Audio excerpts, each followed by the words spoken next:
डोलबाई डोलाची Kakhe त्रोळी बोराची, bore गेली सांडून पेलू आला भांडून. एक पाय नाचव रे गोविंदा, एक पाय नाचव रे गोविंदा, घागरीच्या छंदा. एक पाय नाचव रे गोविंदा, एक पाय नाचव रे मुरारी, एक पाय नाचव रे मुरारी. फोडू दे घागरीन, एक पाय नाचव रे मुरारी. काय मग ओळखीची वाटतात ना ही गाणी? का ऐकवली जात असतील बरं ही गाणी एवढ्या लहान मुलांना? काय उद्देश असेल त्याच्या मागचा, जाणून घेऊया या व्हिडिओच्या माध्यमातून. नमस्कार बालदोस्त मंडळी, मी तुमची प्राजक्ता मावशी. बालबडबडमध्ये तुमचं खूप मनापासून स्वागत आहे. लहान मुलांना जेव्हा आपण ही गाणी ऐकवतो तेव्हा त्याच्यामध्ये एक उद्देश असतो, ते मुलांचं लक्ष आपल्याकडे वेधून घेण्याचा. या सगळ्या गाण्यांना एक विशिष्ट प्रकारचा ठेका आहे.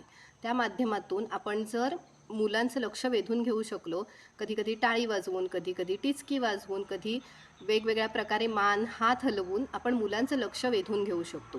दुसरी गोष्ट म्हणजे आपल्या मातृभाषेशी मुलांची ओळख करून देण्याचा हा एक खूप महत्त्वाचा मार्ग आहे. त्यानंतर हळूहळू जसं मूल मोठं होत जातं तसतशी आपण त्यांना बडबड गीतं ऐकवतो. अतिशय छान आणि व्यवस्थित असे शब्द त्याच्यामध्ये गुंफलेले असतात. या सगळ्या माध्यमातून आपण आपल्या बाळांची भाषेशी ओळख करून देतो. त्यांना नवीन नवीन शब्द त्या निमित्ताने ऐकायला मिळतात. नवीन नवीन शब्दांची त्यांची दोस्ती व्हायला लागते. तर अशीच काही बडबड गीतं मी या व्हिडिओच्या माध्यमातून सादर करणार आहे. बघा, बडबड गीतं कशी येतात आपल्याकडे? आपली आजी ऐकवते किंवा आई ऐकवते, शाळेतल्या बाईंकडून आपण शिकतो. ही गाणी काहीतरी छान विचारही आपल्यापर्यंत पोचवतात. मी ऐकलेली सगळी गाणी ही माझ्या आज्यांनी मला शिकवलेली आहेत, काही शाळेतल्या बाईंनी शिकवलेली आहेत. त्यानंतर माझी भावंडं जेव्हा शाळेत गेली तेव्हा त्यांनी ऐकून ऐकून जी म्हटलेली आहेत ती माझ्या लक्षात राहिलेली आहेत. ती सगळी बडबड गीतं व्हिडिओच्या माध्यमातून मी सादर करायचा प्रयत्न करणार आहे. जे आज पहिलं बडबड गीत ऐकवणार आहे ते आजीवर आधारित आहे. माझ्या आजीनंच एका आजीनेच हे मला गाणं शिकवलेलं आहे. बघा तुम्हाला कसं वाटतंय. एक होत्या आजीबाई,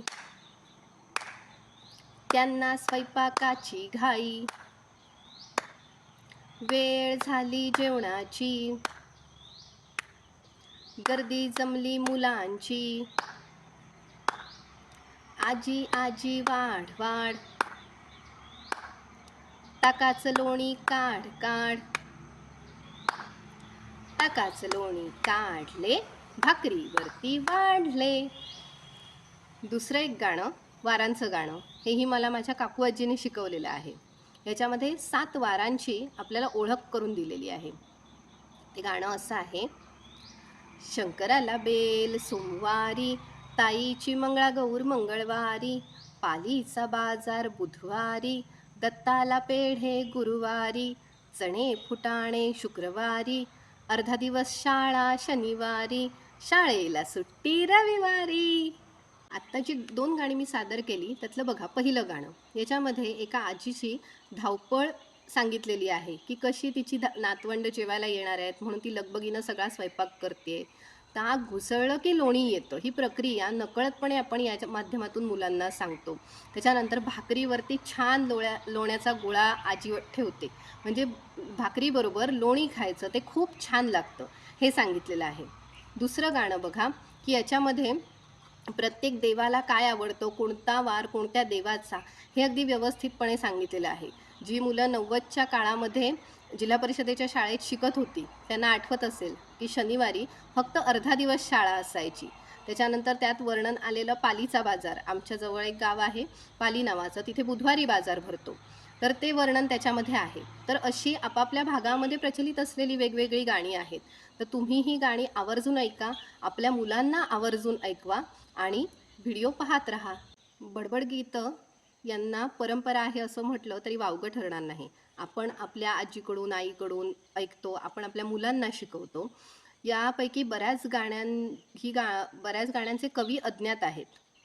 त्यामुळे जेव्हा जेव्हा मला माहीत असेल तेव्हा तेव्हा कॅप्शनमध्ये मी गाणं देऊन कवींच्या नावाचा उल्लेख करेन. जर तुम्हाला माहीत असेल तर मला नक्की सांगा. आजचा व्हिडिओ कसा वाटला हेही सांगा.